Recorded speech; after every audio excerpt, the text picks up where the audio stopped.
Welcome to Steve's Kitchen. Can you make the world's best French fries in an air fryer? Well, today we're going to find out. And what we're going to do is we use the frozen French fries, and I'm going to do a regular potato French fry.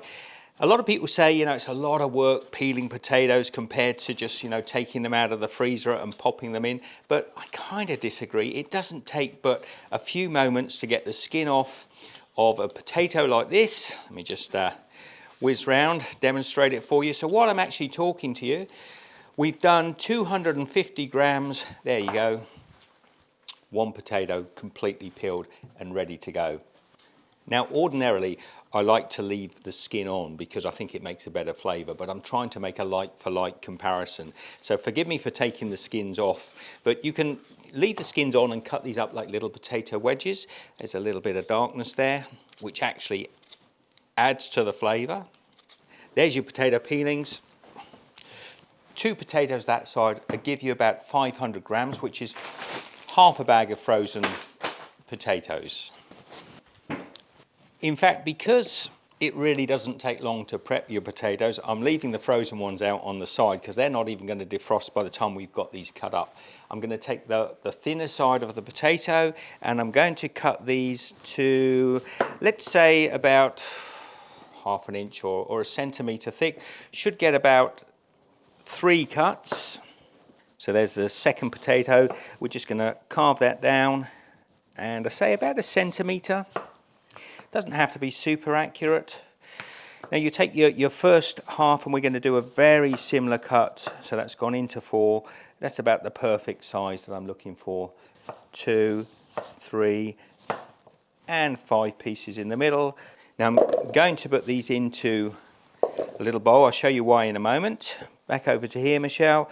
Let's just slice these ones. 1, 2, 3, 4. We'll keep that little skinny one as well. The reason I'm putting them in the bowl is because the surface of these potatoes gets quite starchy. So I'm going to give them a little rinse.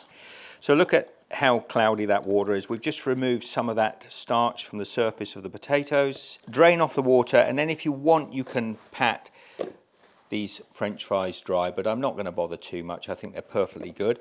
Because the frozen potatoes are covered in, I think it's canola oil, so they have a little bit of oil on them. Sorry, that'll be rustling in the microphone. What I'm going to do with my fries is I'm going to put a little bit of olive oil in there. Normally I love to season these French fries with some Italian herbs or maybe some paprika, but to be fair, I'm just going to put a little salt on these. Just sprinkle it over the potatoes and you can mix that in. I'm also going to go with a little red wine. No, this is actually a peppermill. So I'm just going to put a decent sprinkle of black pepper in there, and then get your hands in and just coat the potato. Whoops, one's jumped away. Abandon ship. What I'm doing, and you don't have to do this if you're just doing one type of French fry, I've put a little bit of foil in the middle, a sort of barrier, a T-shaped barrier. So I put the frozen fries on one side and the fresh ones on the other.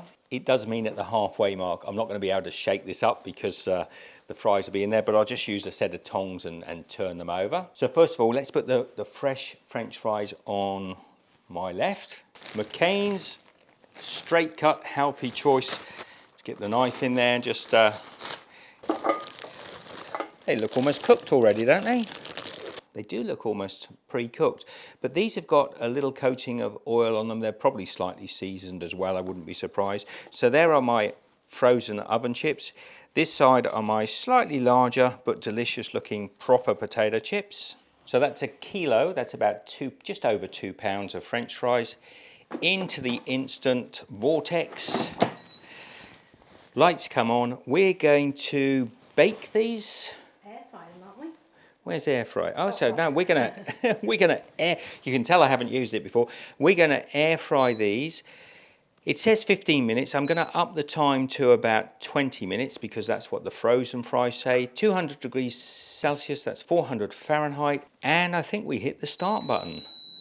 This is only the second dish that I've done in here, and you'll be excited to know the first dish was also today, hot cross buns. Easter's coming up, and they are so good. Yes, little spoiler alert, you can make really good hot cross buns in this little oven, but if you want to see that, you'll have to check out the video in the link here. Well, it's just beeped actually, and it said here turn food. So, okay, what do we got there? This is the, these are the oven ones. Just get the tongs in there and give them a little turn through.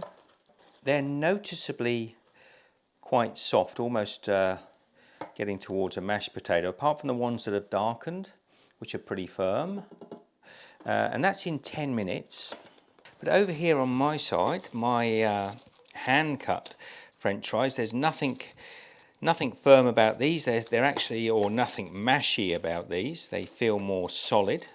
Let's pop those back in for the last 7 minutes.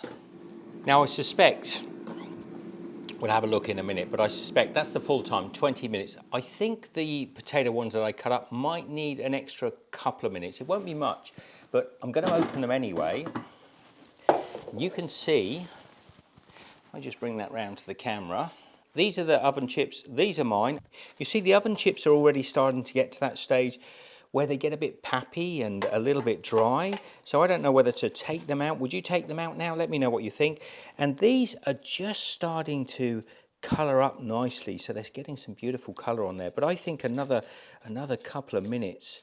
What we're going to do is we're going to take the frozen ones out. Pull that little centre divide out now. I'm going to pop those in and I'm going to, well, it's got 20 minutes on there, but we're only going to do them for 2 or 3 minutes. So that there is the fresh potato French fry, and I think it's probably cooked through. Wow. Here's the oven one. This is very dry. Like I always find oven chips are a little bit dry. It's got a slightly papery tissue on the outside and a mashed potato on the inside. We'll have a look at them again in a minute, make a proper comparison. But this, it's lovely and soft and mashed, but it's got a little bite to it and a taste of potato. You know, the flavour, something that a lot of people will barely even recognise. But this almost tastes like, you know, that smash that they used to make, they still do make. And after peeling, boil for 20 minutes. Or mash, get smash. Where you add hot water and make mashed potato. It almost tastes like smash wrapped up in a slightly drier skin, whereas this, it's chalk and cheese to me. I'm a little perplexed because I don't want to just beat down on the oven fries, but they're a good quality. McCain's are a good French fry, and I think these ones are organic or something special about them. But I can tell by that little nibble that my potato fries are just acres ahead of the oven ones. But just give it a minute more. Actually, no, I think they're cooked. 17, extra 3 minutes. So here are those oven fries. They're good. I mean, they're not bad. And here are my potato fries, all done in the air fryer. There's quite some difference, isn't there? I might have done a little over 500 grams of these ones, but here they are. You know what I'm feeling already. Now, are you a ketchup? Are you a mayonnaise, mustard? What do you like with your French fries? Who likes a bit of sauce and vinegar? Michelle loves sauce and vinegar, don't you, Michelle? And you've got to have sauce and vinegar on oven chips because they're too dry. Malt vinegar. You actually can use these to rehydrate the chips a little bit. Now, a lot of Americans won't understand what we're doing here by putting vinegar onto our French fries. It's the only way. Tiny little bit extra salt, up from high so we get nice distribution. Pepper, probably not. Oh, now we're getting the smell. This is starting to smell like a proper fish and chip shop. Because of the German in me, I like to have some traditional mayonnaise. Now, you can make mayonnaise. I've got a whole bunch of series and videos where I make mayonnaise. A tiny wee little Heinz tomato ketchup that I picked up the other day when we were out. Now, this is more for Michelle. What's happened to this Heinz ketchup that it's so thin now? Which one would you go for? Come on, which one would you go for? That one there looks a little bit soggy. This one looks pretty perfect. On this plate over here, I'm going to get this half crown cut one here, and I'm going to dip that in a bit of mayonnaise. Now the oven chips are going to need the mayonnaise to get some flavour out of them. I think they'll be a bit dry otherwise. Oh, the mayo's good. Well, the mayo has really distracted me from the taste of the French fries, so I'll bite the mayo off of this one.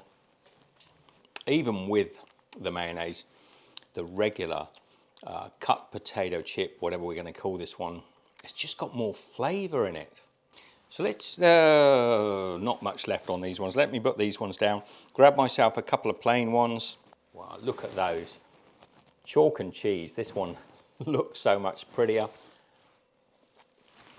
You're getting potato in a good way, a lovely crispy outside to it. Probably not as perfect, I would say, as if that was fried in oil or dripping or something delicious, but that's pretty close to perfect. This one,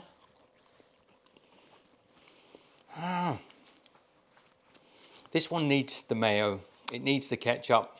It's got not a lot of flavour and it's a little bit dry. It's kind of a lot different. This one's a little bit hollow on the inside.